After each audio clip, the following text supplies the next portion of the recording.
اللہم صلی علی محمد وعلی آلہ وبارک وسلم۔ اعوذ باللہ من الشیطان الرجیم، بسم اللہ الرحمن الرحیم۔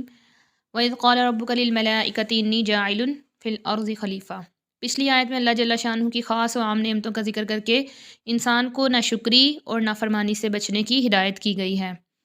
اس آیت سے رکوع کے آخر تک 10 آیتوں میں آدم علیہ السلام کا قصہ بھی اسی سلسلہ میں ذکر فرمایا ہے، کیونکہ نعمت دو قسم کی ہوتی ہے، ایک صورت کے لحاظ سے جیسے کھانا پینا، روپیہ پیسہ، مکان جائیداد وغیرہ، اور دوسری معنی کے لحاظ سے جیسے عزت و آبرو، خوشی، علم وغیرہ۔ پچھلی آیت میں صورت اور صورتاً جو نعمتیں ہوتی ہیں اور ظاہری لحاظ سے جو نعمتیں ہوتی ہیں ان کا ذکر تھا، اور ان 11 آیتوں میں جو معنوی نعمتیں ہیں ان کا ذکر کیا گیا ہے کہ اللہ رب العزت نے آدم علیہ السلام کو علم کی دولت دی، اور پھر مسجود ملائک بنایا، اور پھر ہمیں ان کی اولاد میں ہونے کا فخر عطا فرمایا۔ تو اللہ تعالیٰ نے جب آدم علیہ السلام کو پیدا کرنے کا ارادہ کیا تو فرشتوں سے بظاہر ان کا امتحان لینے کے لیے اس ارادے کا ذکر فرمایا، جس میں اشارہ یہ تھا کہ وہ اس معاملے میں اپنی رائے کا اظہار کریں۔ فرشتوں نے یہ رائے پیش کی کہ انسانوں میں تو ایسے لوگ بھی ہوں گے جو فساد اور خون ریزی کریں گے، ان کو زمین کی خلافت اور انتظام سپرد کرنا ہماری سمجھ میں نہیں آتا۔ اس کام کے لیے تو فرشتے زیادہ مناسب معلوم ہوتے ہیں کہ ان میں نیکی کا مادہ ہے، اور برائی کا صادر ہونا ان سے ممکن ہی نہیں۔ مکمل طور پہ وہ اللہ کے اطاعت گزار ہیں، لہٰذا وہ دنیا کے انتظامات بھی بہتر انداز میں کر سکیں گے۔ تو اللہ تعالیٰ نے ان کی رائے کے غلط ہونے کا اظہار اول ایک حاکمانہ طرز سے دیا کہ زمینی خلافت کی حقیقت اور اس کی ضروریات سے تم واقف نہیں، اس کو میں ہی مکمل طور پر جانتا ہوں۔ پھر دوسرا جواب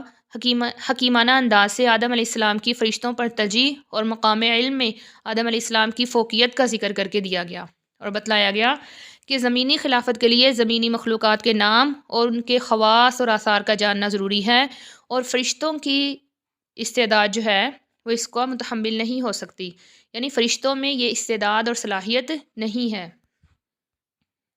آیت نمبر 27 میں صرف اللہ تعالیٰ کی عبادت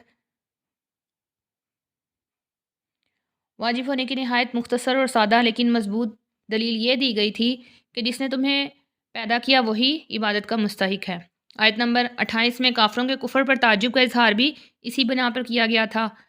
اب یہاں سے انسان کی پیدائش کا پورا واقعہ بیان کر کے اس دلیل کو مزید پختہ کیا جا رہا ہے کہ انسان کو ایک ہی معبود کی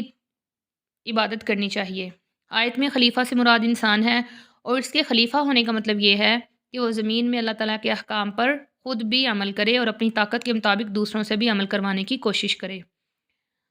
اور فرشتوں کو کے اس سوال کا منشا خدا نخواستہ کوئی اعتراض کرنا نہیں تھا، بلکہ وہ حیرت کر رہے تھے کہ ایک ایسی مخلوق کو پیدا کرنے میں کیا حکمت ہے جو نیکی کے ساتھ بدی کی بھی صلاحیت رکھتی ہو، جس کے نتیجے میں زمین پر فساد پھیلنے کا امکان ہو۔ مفسرین نے یہ بھی بیان کیا ہے کہ انسان سے پہلے زمین پر جنات پیدا کیے گئے تھے، اور انہوں نے آپس میں لڑ کر ایک دوسرے کو ختم کر ڈالا تھا، تو فرشتوں نے سوچا کہ شاید انسان کا انجام بھی ایسا ہی ہو، اس لیے انہوں نے یہ اعتراض کیا۔ اب یہاں پر ایک یہ سوال پیش آتا ہے کہ اللہ رب العزت نے فرشتوں سے مشورہ کیا، یعنی اللہ کا یہ اظہار تھا جو ان سے بات چیت تھی وہ کس حیثیت سے تھا، یا کیا ان سے مشورہ لینا مقصود تھا، یا ان کو اطلاع دینا مقصود تھا، یا فرشتوں سے انہی کی رائے کا اظہار کروانا مقصود تھا۔ تو مشورہ تو وہاں پر لیا جاتا ہے، مشورہ کی ضرورت وہاں پیش آتی ہے جہاں مسئلہ کے لیے سب پہلو کسی پر روشن نہ ہوں، لہٰذا اس کو اپنے علم اور بصیرت پہ اطمینان نہیں ہوتا، اس لیے وہ دوسرے عقل مند لوگوں سے اور اہل دانش لوگوں سے مشورہ کرتا ہے۔ یا دوسرے نمبر پہ جہاں مشورہ کیا جاتا ہے وہاں پر ایسی صورت ہوتی ہے جہاں پہ دوسرے لوگ بھی حقوق میں برابر ہوتے ہیں، تو ان کی رائے لینے کے لیے مشورہ ہوتا ہے۔ تو ظاہر ہے کہ یہ دونوں صورتیں یہاں نہیں ہو سکتی، کیونکہ اللہ تعالیٰ کو ذرہ ذرہ کا علم ہے، اور اللہ تعالیٰ خود خالق کائنات ہیں، لہٰذا کوئی بھی چیز ان سے پوشیدہ نہیں ہے، تو ان کو کسی سے مشورہ لینے کی کیا ضرورت ہے۔ تو اس کا جواب یہ ہے کہ یہاں پر مشورہ لینا مقصود نہیں تھا، اور نہ ہی اس کی اللہ تعالیٰ کو ضرورت تھی، بلکہ مشورے کی صورت بنائی گئی جس سے انسانوں کو اس بات کی تعلیم دینا مقصود تھا کہ انسان بھی اپنے معاملات میں مشورہ کیا کریں، جیسا کہ آپ صلی اللہ علیہ وسلم کو بھی فرمایا گیا کہ آپ جو ہیں صحابہ سے مشورہ کیا کریں، حالانکہ اللہ تعالیٰ چاہتے تو بذریعہ وہی آپ پر تمام معاملے کے ہر پہلو کو آپ پر واضح کر دیتے، لیکن اس کے باوجود آپ سے فرمایا گیا کہ آپس میں مشورہ کیا کریں تاکہ امت میں بھی یہ بہترین سنت جاری ہو سکے۔ تو اس سے ایک فائدہ تو یہ ہوا کہ اللہ تعالیٰ نے تعلیم مشورہ کا حکم دیا کہ مشورہ کرنا چاہیے، اور دوسرے نمبر پہ یہ فائدہ ہمیں معلوم ہوتا ہے کہ انسانوں کی پیدائش سے پہلے فرشتے یہ سمجھتے تھے کہ ہم سے افضل اور زیادہ جاننے والی کوئی مخلوق اللہ تعالیٰ پیدا نہیں کریں گے۔ عبداللہ بن عباس رضی اللہ عنہ کی ایک روایت سے بھی اس کی تصریح ہوتی ہے کہ فرشتے آپس میں کہتے ہوتے تھے کہ اللہ تعالیٰ کوئی مخلوق ہم سے افضل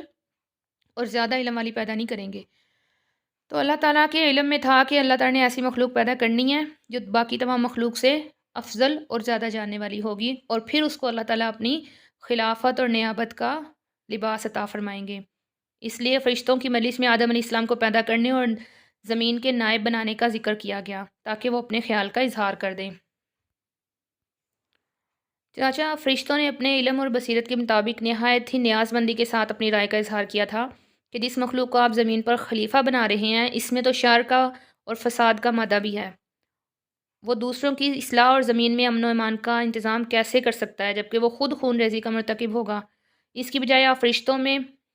جو ہم فرشتے ہیں آپ کے، ہم میں شر اور فساد کا کوئی مادہ نہیں ہے، ہم گناہوں سے خطاؤں سے معصوم ہیں، ہر وقت آپ کی تسبیح اور تقدیس کرتے ہیں اور آپ کی عبادت اور اطاعت میں لگے ہوئے ہیں، تو لہٰذا ہم اس خدمت کو اچھے طریقے سے انجام دے سکتے ہیں۔ تو اس سے مقصد صرف اپنے خیالات کا اظہار کرنا تھا، کوئی اعتراض کرنا نہیں تھا۔ تو اس کے جواب میں پہلے تو اللہ تعالیٰ نے اجمالی طور پر فرما دیا کہ انی اعلم ما لا تعلمون، اور اس کے بعد اللہ تعالیٰ نے آدم علیہ السلام کے ذریعے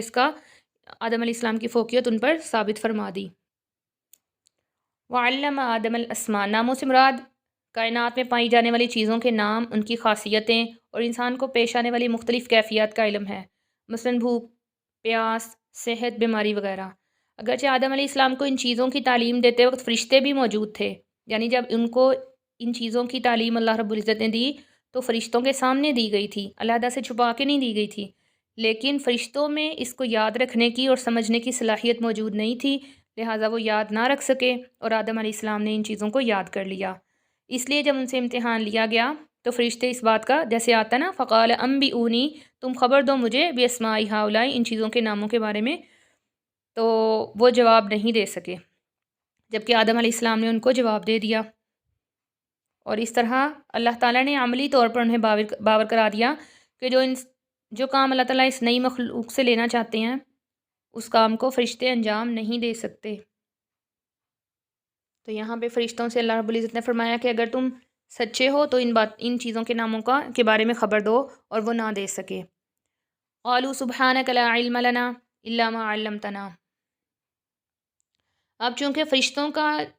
اظہار رائے کسی اعتراض یا فخر یا غرور یا اپنا حق جتانے کے لیے نہیں تھا، بلکہ صرف انہوں نے اپنا ایک نیاز مندانہ ایک خادم کی طرح اپنا خیال جو ہے، اپنا اظہار جو ہے اللہ کے سامنے پیش کیا تھا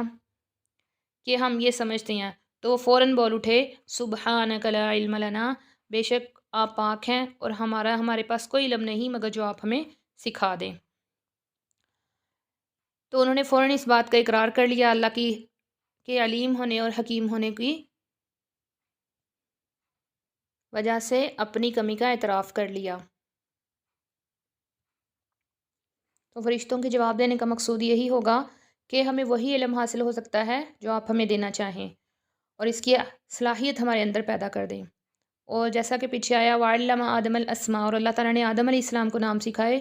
تو اس سے یہ بھی ممکن ہو سکتا ہے کہ جیسے ایک فطرتی طور پر ایک چیز کا علم ہوتا ہے، جیسے بچہ پیدا ہوتا ہے تو دودھ پینا جانتا ہے، اگر بطخ کا بچہ ہوتا ہے تو وہ تیرنا جانتا ہے، مچھلی کا بچہ وہ بھی تیرنا جانتا ہے، تو اسی طرح آدم علیہ السلام فطرتی طور پر ان ساری چیزوں کو، یعنی بھوک کیسی ہوتی ہے، پیاس کیسے لگتی ہے، ان سب چیزوں کو جانتے تھے، گرمی، سردی، صحت، بیماری، لیکن فرشتوں کو چونکہ ان چیزوں کا علم نہیں تھا اور نہ ہی ان میں صلاحیت رکھی گئی تھی تو وہ ان چیزوں کو نہ سمجھ سکے، تو صرف آدم علیہ السلام کو ان کے سامنے بلا کر آدم علیہ السلام کی جو صلاحیتیں تھیں ان کا اظہار کروایا گیا کہ زمین میں رہنے والی مخلوق کے اندر یہ صلاحیتیں ہونا ضروری ہیں جو کہ تمہارے اندر نہیں ہیں۔ قال یا آدم انبئہم باسمائہم، اس واقعہ میں قرآن پاک کے یہ بلیغ الفاظ بھی دھیان کے لائق ہیں کہ جب فرشتوں کو خطاب کر کے فرمایا تو اللہ تعالیٰ نے کہا کہ مجھے ان چیزوں کے نام بتاؤ، بی اونی، تم مجھے خبر دو۔ اور جب آدم علیہ السلام کو کہا تو یہ نہیں کہا کہ مجھے خبر دو، بلکہ فرمایا بی ہم، ان کو خبر دیں، یعنی آدم علیہ السلام کو حکم ہوا کہ یہ نام فرشتوں کو بتائیں۔ تو اس سے یہ واضح ہو گیا کہ آدم علیہ السلام کو بطور معلم ان کے سامنے پیش کیا گیا تھا، جو کہ ان کو سکھا رہے تھے، اور فرشتوں کو طالب علم بنایا،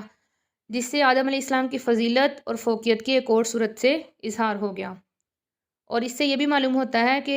جب اللہ تعالیٰ چاہیں تو فرشتوں کے علم میں کمی زیادتی بھی ہو سکتی ہے،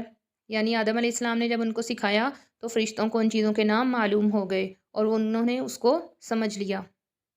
یعنی انہیں پہلے سے علم نہیں تھا، آدم علیہ السلام کے سمجھانے کے اور بتانے کی وجہ سے ان فرشتوں کو ان چیزوں کا کسی نہ کسی درجے میں علم ہو گیا۔ اس آیت سے معلوم ہوتا ہے کہ زمین پر اقتدار اعلیٰ جو ہے پوری کائنات پر، پوری زمین پر صرف اللہ تعالیٰ کا ہے۔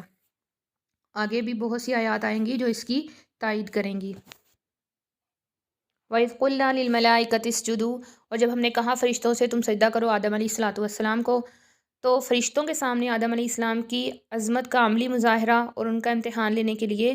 انہیں آدم علیہ السلام کو سجدہ کرنے کا حکم دیا۔ اور یہ سجدہ جو ہے وہ عبادت کا سجدہ نہیں تھا، بلکہ تعظیم کا سجدہ تھا،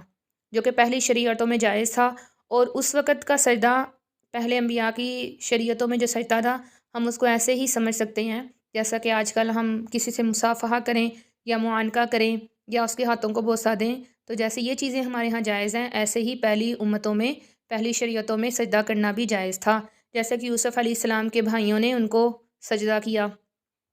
تو ہم یہ نہیں کہہ سکتے کہ یہ سجدہ جو ہے وہ عبادت کے لیے تھا، بلکہ یہ تعظیم کے لیے تھا۔ اور یہ بات بھی ہے کہ جو عبادت کے لیے سجدہ ہے وہ اللہ کے سوا کسی اور کو کرنے کی ممانعت ہے۔ اور یہاں پر اسجدوا وَإِذْ قُلْنَا لِلْمَلَائِكَةِ اسْجُدُوا کہ اللہ تعالیٰ نے فرشتوں کو حکم دیا کہ تم سجدہ کرو، لیکن اس وقت جتنی بھی ذوی العقول یعنی جتنی چیزیں عقل رکھتی تھیں ان سب کو سجدہ کرنے کا حکم دیا تھا۔ ان میں سب سے افضل اور اشرف ملائکہ تھے، اس لیے ملائکہ کا ذکر کر دیا، لہٰذا جو جنات وغیرہ تھے ان کو بھی سجدہ کرنے کا حکم ملا تھا۔ اس لیے آگے فرما دیا کہ الا ابلیس نے سجدہ نہیں کیا، اس نے انکار کیا اور تکبر کیا۔ اور امت محمدیہ میں یہ سجدہ بالکل حرام ہے، سجدہ تعظیمی بالکل بھی جائز نہیں ہے، جیسا کہ نبی علیہ الصلوۃ والسلام کی ایک حدیث میں آتا ہے کہ اگر میں غیر اللہ کے لیے سجدہ تعظیمی یعنی سجدہ جو عظمت کے لیے تعظیم کے لیے کیا جاتا ہے اگر جائز قرار دیتا تو بیوی کو حکم دیتا کہ وہ شوہر کو سجدہ کرے، لیکن چونکہ یہ شریعت میں جائز نہیں، اس لیے بیوی کے لیے بھی جائز نہیں کہ وہ شوہر کو سجدہ کرے۔ ابلیس نے سجدہ نہیں کیا، تو قرآن پاک میں دوسری جگہ آتا ہے کہ ابلیس نے کہا کہ آپ نے مجھے آگ سے پیدا کیا ہے اور آدم کو مٹی سے پیدا کیا ہے، لہٰذا میں اس سے افضل ہوں تو میں اس کو کیوں سجدہ کروں۔ تو اس واقعہ سے ہمیں دو سبق ملتے ہیں، ایک یہ کہ اپنے آپ کو بذات خود دوسروں سے بڑا سمجھنا اور اپنی بڑائی کو بگاڑنا یہ بہت بڑا گناہ ہے، اور دوسرا سبق ہمیں یہ حاصل ہوتا ہے کہ جب اللہ کی طرف سے کوئی واضح حکم آ جائے تو بندے کا کام یہ ہے کہ اس حکم کو دل و جان سے فوراً بجا لائے، چاہے اس کی حکمت اور فائدہ سمجھ میں آئے یا نہ آئے۔ اور یہاں پر ابلیس کا کہا ہے نا وہ کان من الکافرین، اس کا کفر جو ہے یہ صرف عملی نافرمانی کا نتیجہ نہیں تھا، جیسا کہ اگر اب بھی بہت سے مسلمان ہیں جو نماز نہیں ادا کرتے تو ہم ان کو کافر نہیں کہہ سکتے۔ ابلیس کے کفر کی اصل وجہ جو تھی وہ اللہ کے حکم کے مقابلے میں اپنی ضد کو رکھنا ہے، کہ اللہ رب العزت نے فرمایا تھا تم سجدہ کرو، تو اس نے کہا کہ میں جس کو آپ نے سجدہ کرنے کا حکم دیا ہے وہ اس قابل نہیں کہ میں اس کو سجدہ کروں، تو یہ اس کا ایک مقابلہ آ گیا تھا جس کی وجہ سے وہ کافر کہلایا۔ اب یہاں پر ایک سوال پیش آتا ہے کہ ابلیس جو تھا وہ علم اور معارفت میں اتنا بڑا مقام رکھتا تھا کہ اس کو طاؤس الملائکہ، جیسا کہ مور تمام پرندوں میں خوبصورت ہوتا ہے اور یعنی اٹریکشن رکھتا ہے، ایسے ہی فرشتوں میں ابلیس ایسے ہی زیادہ بڑا درجہ رکھتا تھا۔ تو پھر اسے یہ کیسے ممکن ہوا کہ وہ اللہ کی نافرمانی کرے؟ یعنی اس کو اتنی معرفت تھی اور اتنا بڑا عہدہ اسے ملا ہوا تھا، تو اس سے یہ حرکت کیسے صادر ہوئی؟ تو علماء نے فرمایا ہے کہ اس کے تکبر کی وجہ سے اللہ رب العزت نے اس سے جو معرفت تھی وہ چھین لی، اور وہ ایسی جہالت کا کام کر بیٹھا۔ اور بعض علماء نے فرمایا ہے کہ وہ سمجھ رہا تھا کہ یہ حق ہے، اللہ کا حکم مجھے ماننا چاہیے، لیکن جو اس کی خود پسندی تھی، اس نے اس حقیقت کو سمجھنے سے اسے محروم رکھا، لہٰذا کیا ہوا کہ وہ تکبر کا شکار ہو کر کافر ہو گیا۔ اللہ رب العزت سے دعا ہے کہ مجھے، آپ کو اور تمام مسلمانوں کو حب جاہ، خود پسندی اور تکبر جیسی برائیوں سے محفوظ اور معمون رکھیں۔ وآخر دعوانا ان الحمد للہ رب العالمین، واللہ اعلم بالصواب۔